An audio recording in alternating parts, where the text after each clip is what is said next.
All right, now we're going to go into securing the actual grips. And we talked a little bit about how that right hand going into an underhook can be really powerful, but reinforcing that grip now with the actual other lapel is what's going to be crucial to the position.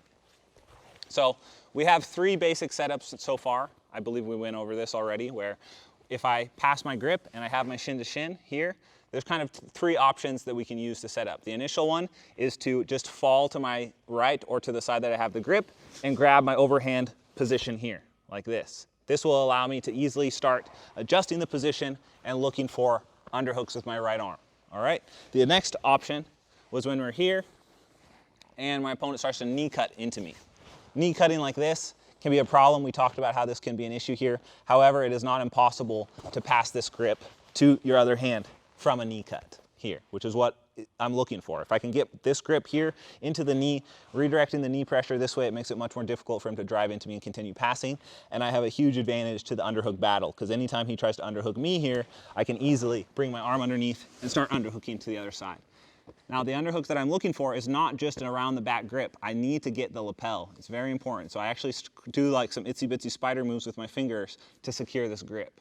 This is very important. Once I secure this grip, I'm in a very strong position, because he has to make a difficult choice where if he lets me keep this grip and doesn't counter with a really strong overhook, I'm going to just come out to his back, no problem. So it leaves your opponent with the only option of whizzering. And that's what I want him to do, because I will be more comfortable in this position than he is, because I'm actually practicing it and he is just being exposed to this probably for one of the first times, right? This grip here, you can see if Miha tries to face me or do any sort of movement that would require him to pass my guard or him attempt to pass my guard, this grip and then the grip here down at the knee stops that from happening.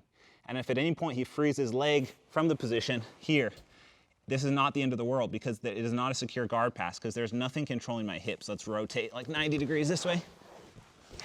If you see, no matter how much he drives into me here, I have like a support strut here with my shoulder, so he can't flatten me out to my back like this. My hips are free to move, get up to my knees, turn in any direction, and we can use this position to our advantage by manipulating the direction he's facing and countering any of his new weight distributions, depending on where he puts it. Directly into me, turning, or all manner of situations. We're gonna go into how to deal with those very soon. The other thing I wanna talk about is setting this up from the quarter guard, which I believe we went over a little bit already.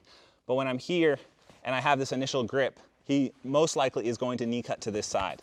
But when I switch my grip and I go palm down, right here, and I go palm down like this, it's much more likely that he'll knee cut to this side here, okay?